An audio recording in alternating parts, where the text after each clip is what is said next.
You're listening to the 10-Minute Bible Hour podcast. It's fast, fun, free, daily deep dive Bible, and right now we're working on the book of Nehemiah. If you're new, welcome. You can jump in right here, or you can always go back and start at the beginning of any season. The whole podcast is available in an easy-to-use format at thetmbh.com. It's going to feel like what I'm going to do right now is just take a big, giant, mean swipe at the state of California. But I like California. I think it's cool. I've been there many, many times. And even though I think this example of government ineptitude on this one particular issue is worth noting, I still think California is real cool. And I'm just not going to say mean things about it. So there, I like your state. If you're from California, I think you live in a cool and a really beautiful place with lots of interesting history. However, boy, that bullet train fiasco is quite the fiasco, isn't it? For like 20 years, there's this plan to build this super high-speed train like they do in Asia or maybe even parts of Europe. And they were going to put that connecting Northern and Southern California. They started throwing money at it, and I mean crazy money at it. And then something malfunctioned with whoever was in charge of that, whatever department in the government there was in charge. They fouled stuff up, things got expensive, and red tapey regulation kicked in, and nothing happened. I don't think anything's happened. I don't think an inch of track has been put down on this massive project that already has a massive expenditure behind it. And I think the most recent news on this project, please correct me if I'm wrong, is that the French company who was going to build this train finally just pulled out and said it's impossible. We can build this anywhere else. We just can't build it here. It's not going to work. We can't do this, which is no reflection on the humans of California in general, which is a lovely and beautiful place. But wow, that is an unfortunate look for that particular segment of the government and whatever it is that's gone wrong there. And I do think it's fair to say that that's kind of a metaphor for what happens when stuff becomes dysfunctional and broken and over middle managed in a decision-making capacity when you're working on a project or when sometimes the government gets their hands on things and becomes wildly inefficient. Likewise, this wall project that we've been reading about in the 400s BC in Jerusalem that's described in the book of Nehemiah has the makings of the California bullet train kind of situation. It's not because the people there are turds or awful. And Jerusalem's a lovely place. I even think back in the day without walls, it was a lovely place. People would throw the effort at it to rebuild it. The culture, I mean, they're getting their feet underneath them again. A lot of good things have happened in the time since the exiles have been back, but they're vulnerable. And a wall, much like a train, is a tricky project because nobody really owns it. And it interferes with or touches a lot of different people's personal property. It touches some commonly held governmentally owned property. How do you fund it? How do you make it work? You know, these things can be tricky and they can take a minute. I mean, you hope it goes better than the California bullet train thing, but it's not easy is the point. And so you'd expect that maybe in most situations like this, a wall, a train, a great big road, you're going to run into a lot of headaches. If you do get it done, and hopefully generally you do get it done, it might not be as fast as a project on your own property because there's going to be division and infighting and people aren't going to have the same vision for things and so on and so forth. So it's kind of mind-blowing when we get to the end of Nehemiah 6 and we discover that the wall is done. That's right. It's finished. They did it. Despite the fact that the most robust bureaucracy in history up until this moment in time is what was in place during the time of Nehemiah. And look, the project has not been without red tape, right? Look at all the stuff that Nehemiah has had to go through. He's had political opposition. He's been accused of sedition and treason. He's had people literally trying to just run onto the work site and I guess probably stab him. He's had people trying to lure him to the murder docks, metaphorically out in the desert, late at night, come alone, don't bring the cops to presumably murder him again. All of that tension has contributed to an economic chaos that he's tried to solve. That was kind of a friendly fire situation. And then here, most recently, he faces not a literal physical assassination attempt, but a political, reputational assassination attempt.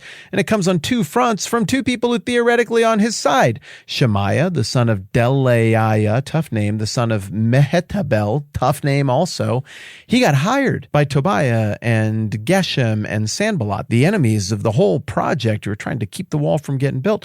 They hired one of Nehemiah's fellow countrymen to try to trick him him into effectively crying wolf and embarrassing himself and transgressing certain religious and cultural sensibilities that would destroy his reputation.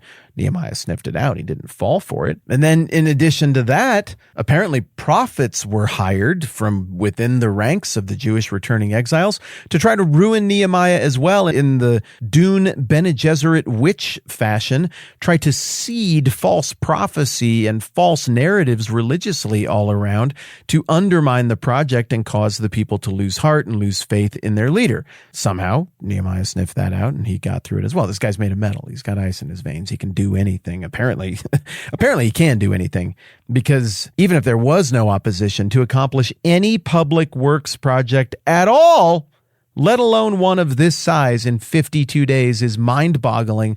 But it's way harder when everybody's trying to kill you or wreck your reputation from every direction the entire time you're trying to get work done.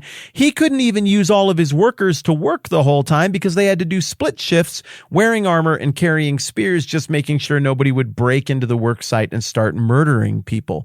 This is as difficult a project as I can imagine in the ancient world, and he got it done in 52 days. I haven't read you the verse yet. There's a verse that says he got it done in 52 days. Verse 15, Nehemiah 6. So the wall was completed on the 25th of Elul in 52 days. Boom, the end. Isn't that amazing? Nehemiah himself, the guy who's doing the project, is writing this book. He could pump that up. He could make that so much more dramatic and betterify it, but instead, it's like, okay, so anyways, that was the end of all of the assassination attempts and everybody trying to kill us and everything. You're probably wondering how the wall was going. Sure, I'll speak to that. We finished it. It was 52 days. Here's the day we finished it on. Anyways, and some other stuff happened. Wait, what?